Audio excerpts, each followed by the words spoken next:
A lot of people don't have roofs over their heads. That's true. But only white people on their vacations go outdoors and pretend not to have it at home. If you just like go around and count who has Patagonia jackets on, is almost invariably white people. Really? I never noticed. I thought it was just Seattleites. In the other parts of Washington where there is not as rich a culture as Seattle, the Patagonia jackets still go strong, and it is almost exclusively white people. Well, people from civilized lands use umbrellas. Yeah, what is it with Seattle where we're culturally against umbrellas? It doesn't make any sense. I think it's that you need to demonstrate that you're a hiker. Yeah, that you're a true outdoorsy type that isn't bothered by, your hair being sopping wet or water running down your face. I think here everybody wears REI jackets and clothes. Mm-hmm. Sans umbrella. Yeah. Or if you're a woman, you can wear yoga pants. Same thing. Yeah, you're the outdoorsy type. Even if you're not currently practicing any sort of outdoorsy culture or adventuring, you could, theoretically. You could hike at a moment's notice. I wonder if that's anything to do with white culture specifically.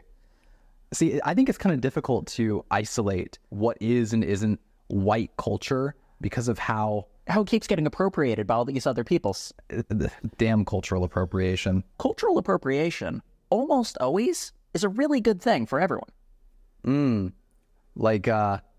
So talking about something different than the dress incident, or the girl wearing a Chinese dress to prom. The things that Chinese people care about are, hey, we're awesome, everyone should be like us, and hey, we make products, you should buy these products. Yeah. That's it. Nobody I've ever talked to in China, Japan, Taiwan, anywhere in that entire region has ever once complained about Western people adopting Chinese culture. My aunt is a school teacher at an elementary school.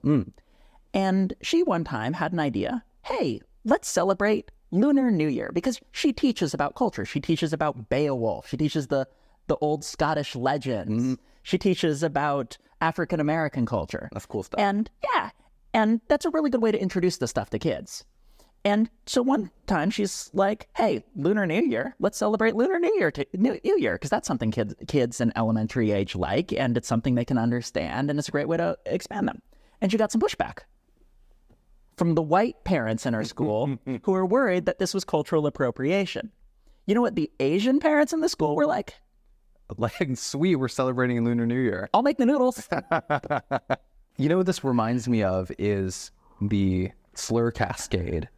Having a single person complain about this being cultural appropriation now has this chilling effect on everyone else, and they're concerned. They don't want to be the person that commits the cultural appropriation, and so they err on the side of caution and deem that even innocuous things are, bad and somehow misrepresenting a culture. And so they'd rather just not take the chance. And because they don't take the chance, other people also opt not to take the chance. And it's just this continual effect. This idea of I have my culture and I don't want anyone else to do the things my culture does is brand new and has almost never happened before in history. Up until very, very recently, the way it actually worked is, hello, the French now rule this city. You're French now. It's time to start speaking French and eating croissants. I'm in America right now, and I just need to say to all Americans, it's croissant. It's croissant. It's not croissant. Hello, the Chinese now rule this city. And that's why so many people are Chinese. They didn't start Chinese. China conquered northern Vietnam. And now northern Vietnam is Chinese. This is why everyone in France speaks Parisian French, is because they culturally appropriated it. Culturally appropriated Frenchness, not because they wanted to, but because the French government shoved it down their throats. They didn't steal it from Paris. Yeah, and Paris forced it on them. This is how basically every nation state has been forged. And now suddenly the script is flipped? Give me a break. Culturally appropriating Islam is converting to Islam. Islam wouldn't have 1 billion people if it wasn't for cultural appropriation endorsed by Muslims. I guess you could say, like here in the Western world, at least I, growing up in a Christian household, are very familiar with the Christian evangelists going across the world, deliberately trying to spread this culture. Yeah, imagine if you, okay, so you just pretend to be an evangelical Christian. Sure. And I'll pretend to be a heathen. Hi, I respect your culture, and I wouldn't want to appropriate Jesus from you. So I'm going to make sure not to do anything Christian because that would be offensive. No, sir, please. I respect your people. I have 10 Bibles here to give you, please. It's preposterous. You need these Bibles. I'm sorry, that would be culturally insensitive. I don't think you understand the imperialist dynamics at work here. If I accept your Bibles, that makes me a colonizer. Yeah, it would be ridiculous. It would be actually preposterous. And almost every culture on earth is like that. And so I wonder what changed? Why do we regard this as somehow different now? I don't understand. Because Native Americans don't like it, and they kind of have a point. When all you hear is Native Americans saying, don't appropriate our culture, and you don't hear anyone else talking about this because no one else cares, it seems like everyone wants you not to appropriate their culture, when in fact, It's a vocal minority. almost always cultural appropriation is actually a good thing. Yeah, because when you think about the spread of ideas, like would it be better for people to have not appropriated European culture of the Enlightenment? Yes, because this tea is awful. I mean, with some milk and sugar, it's pretty drinkable. But other than that, Yeah, like I think Voltaire would be pretty upset if people rejected reading his stuff on the basis of it being cultural appropriation. yeah, ramen shops in the United States is a good thing. Yeah. And you know where ramen came from?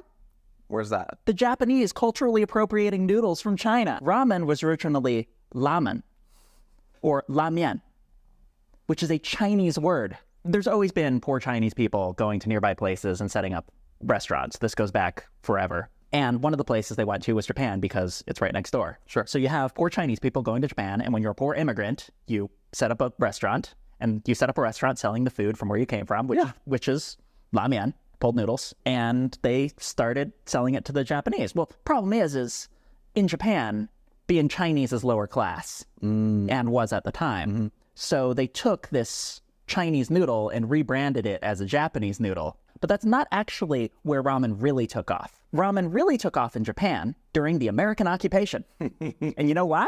Because Americans really love the noodles? These are GIs who just fought their way across the Pacific. So why was it? Because after the United States destroyed the Japanese Empire, Right. a lot of people in Japan didn't have a lot of food. So really, regarding ramen as a budget-saving food, it doesn't extend just to college students. It's like the origin of ramen itself. You have this country that eats rice. I mean, we just had sushi the other day.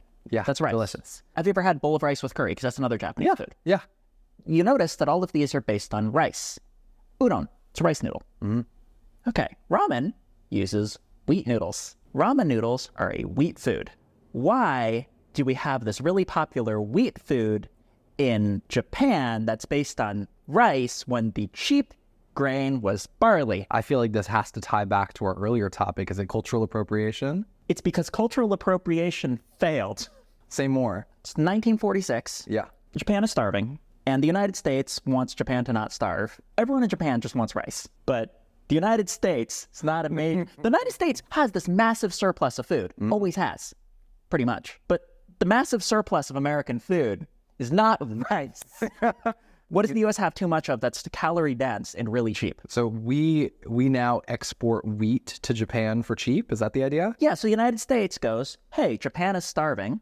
We've got a whole bunch of surplus wheat because we always have. And dumps tons of wheat on Japan. Hey, people, all you Japanese housewives, bake some bread out of this. How well do you think that went over? Yeah, my favorite part about Japan is their famous bakeries. Yeah, I go to Japan for the Wonder Bread. Some housewives can afford rice. A lot of them can't. A lot of them just have these bags of flour. And everyone's complaining about eating too much bread. But you know what? Turns out that deep in the Japanese culinary tradition, there's this food that's totally Japanese and happens to use wheat. And so here ramen comes into play. And that is why ramen suddenly became really popular in Japan. And despite the fact that it originated in China. Yes. And now it's popular in America As because of the Japanese occupation, where Americans learned about all of these ancient Japanese traditions like eating ramen noodles. Because the time where America got really into Japanese culture was also the time where ramen noodles massively expanded. So really, like, even these things, because I certainly didn't know the history of ramen noodles. And when we get to teriyaki, that's even weirder. Oh, weirder than ramen noodles? So, you know teriyaki places? Yeah. They're not Japanese. What are they? So is it like Southern Asian? What is teriyaki? No, teriyaki is a Japanese name. So why is it sweet? Because it originated in the Pacific Northwest to serve the tastes of you and me. Have you ever heard of California Noodle USA? Yeah. Oh, you have? I think I've been to a restaurant called California Noodle USA. I didn't know you've been to China.